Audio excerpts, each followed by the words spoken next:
Hello student, welcome to my channel today learn Hindi.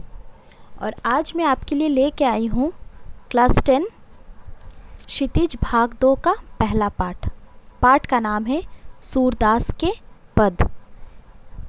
Surdas Vallabhacharya के शिष्य थे और अष्टचाप के कवियों में सर्वाधिक प्रसिद्ध भी थे। सूरदास के 3 ग्रंथ थे। ग्रंथ का नाम है सूरसागर, साहित्य लहरी और सूर सरावली। इन तीनों ग्रंथों में से सबसे प्रसिद्ध थे सूरसागर। अब आज हम लोग जो पढ़ने जा रहे हैं ये सूरसागर ग्रंथ से ही लिया गया है। सूरसागर ग्रंथ से लिया हुआ ये 4 पद है और यह 4 पद जो है वो सूरसागर के भ्रमर गीत से 4 पद लिए गए हैं। ये भ्रमर गीत होता क्या है? भ्रमर गीत उस वक्त का है जब कृष्ण ने मथुरा जाने के बाद स्वयं ना लौटकर उद्धव के जरिए गोपियों के पास संदेश भेजा था।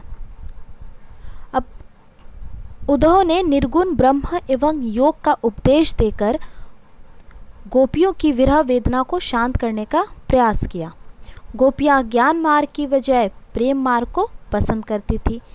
इस कारण उन्हें भ्रमर गीत का यही कारण से उन्होंने भ्रमर गीत का प्रारंभ होता है।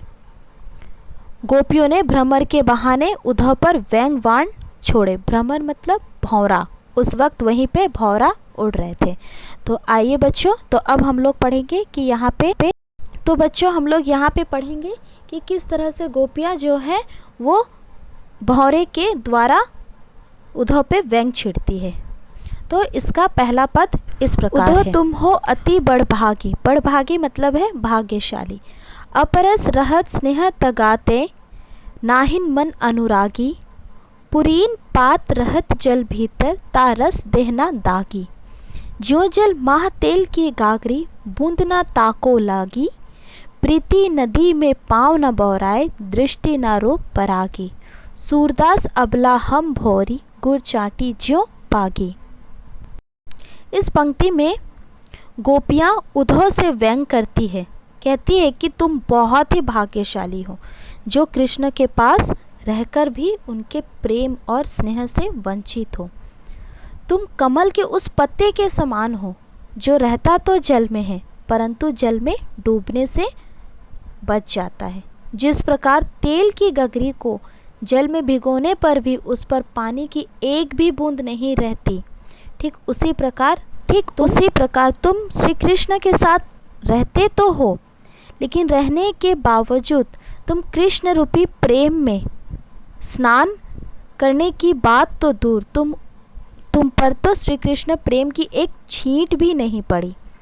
तुमने कभी प्रीति रूपी नदी में पैर नहीं डुबोए। यहाँ प्रेम को नदी के साथ तुलना किया गया है। तुम बहुत विद्वान हो इसलिए कृष्ण के प्रेम में नहीं रंगे, लेकिन हम भोली भाली गोपिकाएं हैं इसलिए हम उनके प्रति ठीक उस तरह आकर्षित है जैसे चींटियाँ गुड़ के प्रति आकर्षित रहती है।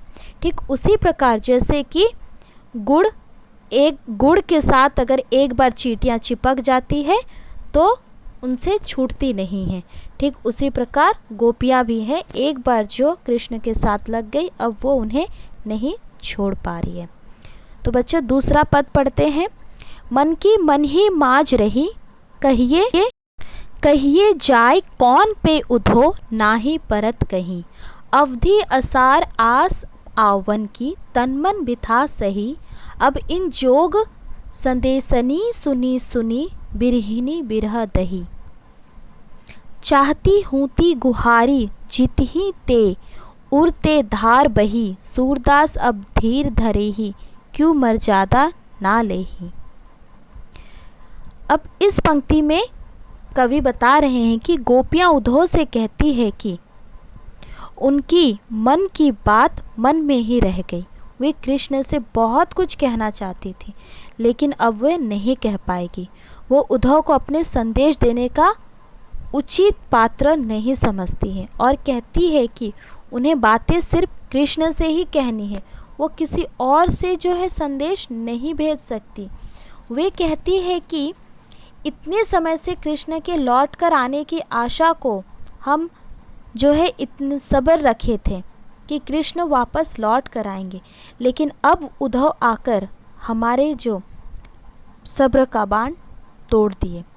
परंतु श्री कृष्ण ने हमारे लिए ज्ञान योग का संदेश भेजकर हमें और भी दुखी कर दिए। हम विरह की आग में और भी जलने लगी है। ऐसे समय में कोई अपने रक्षक को पुकारता है, परंतु हमारे जो रक्षक है वही आज हमारे दुख का कारण है। हे उद्धव, अब हम धीरज क्यों धरे, कैसे धरे, जब हमारी आशा का एकमात्र तिनका भी डूब गया। प्रेम की मर्यादा है कि प्रेम के बदले प्रेम ही दिया जाए, पर यहाँ श्री कृष्ण हमारे साथ छल किया। उन्होंने मर्यादा तोड़ दिया, उन्होंने हमारी प्रेम की मर्यादा नहीं रखी। ये हमारे साथ गलत हुआ है। अब सूरदास कह रहे हैं कि अब जो है श्री कृष्ण, सूरदास कह रहे हैं कि अब गोपियों की मर्यादा टूट रही है, अब उनसे और सब्र नहीं रहा जा रहा है। और उद्धव के आने पर उसके ज्ञान योग का संदेश देने पर उनका और मन टूट गया है।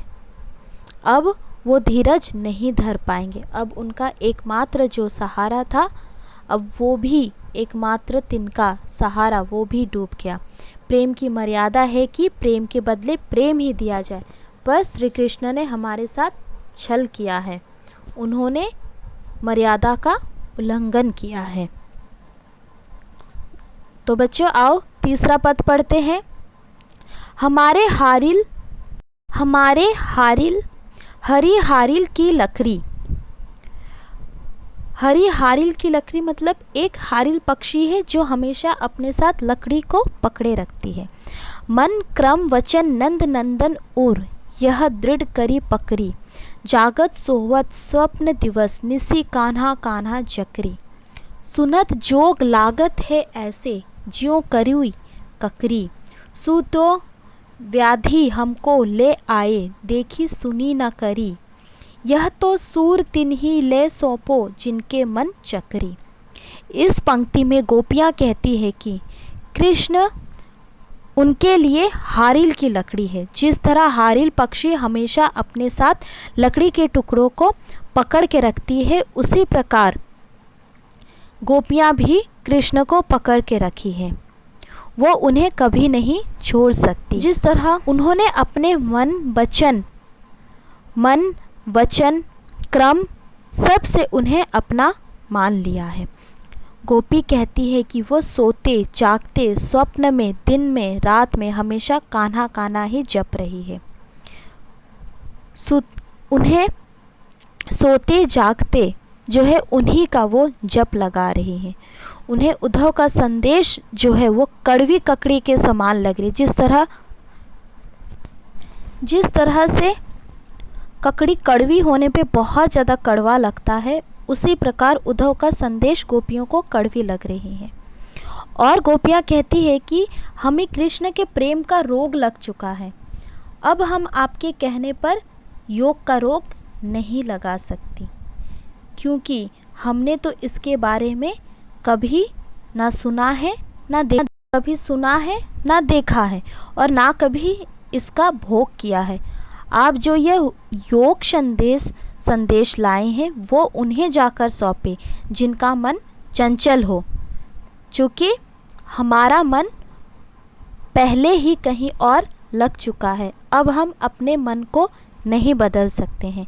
हमारे मन में क्रम में वचन में हर जगह कृष्ण बसे हुए हैं, हम उन्हें नहीं भूल सकते हैं। तो बच्चों आओ हम लोग पढ़ते हैं चौथा पद। हरि है राजनीति पढ़ी आए, समूझी बात कहत मधुकर की, समाचार सब पाए, एक अति चतुर होते पहले ही, अब गुरु ग्रंथ पढ़ाए, बढ़ी बुद्धि जानी जो उनकी, जोंक संदेश पठाए, उद्धव भले लोग आगे के, परहित डोलते धाये। अब अपने मन फेर पाइए, चलत ज्यों हूते चुराए, ते क्यों अनीति करे, आपुंजे और अनीति छुड़ाए, राज धर्म तो यही सुर जो प्रजा ना जाहि सताए। इस पंक्ति में गोपियाँ कहती है कि कृष्ण तो पहले से ही समझदार थे, अब तो वो राजनीति पढ़ लिए हैं। गोपियाँ व्यंग्यपूर्वक कहती है कि वो तो पहले से बहुत चालाक थे, पर अब उन्होंने बड़े बड़े ग्रंथ पढ़ लिए हैं जिससे उनकी बुद्धि बढ़ गई है, तभी तो हमारे बारे में सब कुछ जानते हुए भी उन्होंने हमारे पास उद्धव से योग का संदेश भेजा है। उद्धव जी का इसमें कोई दोष नहीं है, ये भले लोग हैं जो दूसरों के कल्याण में आनंद का अनुभव करते हैं, दूसरों का भला हो उसी में ये खुश होते हैं। गोपियाँ उद्धव से कहती है कि आप जाकर कहिएगा कि यहाँ से मथुरा जाते वक्त श्री कृष्ण हमारा मन भी अपने साथ ले गए थे, उससे वे वापस कर दे। वे अत्याचारियों को दंड देने का काम करने मथुरा गए हैं, परंतु वे स्वयं अत्याचार करते हैं। आप उनसे कहिएगा कि एक राजा को हमेशा चाहिए कि वे प्रजा की हित का ख्याल रखे, प्रजा की अच्छे से ख्याल रखे, उनकी खुशी का सोचें, उन्हें किसी प्रकार का कष्ट पहुंचने ना दें। लेकिन कष्ट देने का काम तो वो खुद कर रहे हैं, वो अपनी प्रजा को खुद कष्ट पहुंचा रहे हैं, ऐसे वो कैसे कर सकते हैं। उन्हें कहिएगा कि हम किसी का बात नहीं सुनेंगे, वो आए और वही हमें समझाएं, उनके बातों के अलावा हम किसी और की बात नहीं सुनेंगे। और आप उनसे कहिएगा कि वो कभी किसी प्रजा को कष्ट नहीं पहुंचने दे, यही सबसे बड़ा राजधर्म है। तो बच्चों, आप लोगों को अगर मेरा ये वीडियो पसंद आया है और आप लोगों को ये पाठ मेरा पढ़ाया हुआ समझ में आया है, तो प्लीज़ बच्चों शेयर भी कीजिएगा और लाइक भी कीजिएगा और सब्सक्राइब भी कर दीजिए, जिससे कि मैं आपके लिए आगे और इसी तरह वीडियो ला सकूं, जिससे कि आपको भी पढ़ने में सुविधा हो और मुझे भी पढ़ाने में बहुत अच्छा लगे। तो बच्चों इसे सब्सक्राइब कर दीजिएगा। थैंक यू, अच्छे से पढ़िएगा और प्लीज़ प्लीज़ प्लीज़ सब्सक्राइब कर दीजिएगा।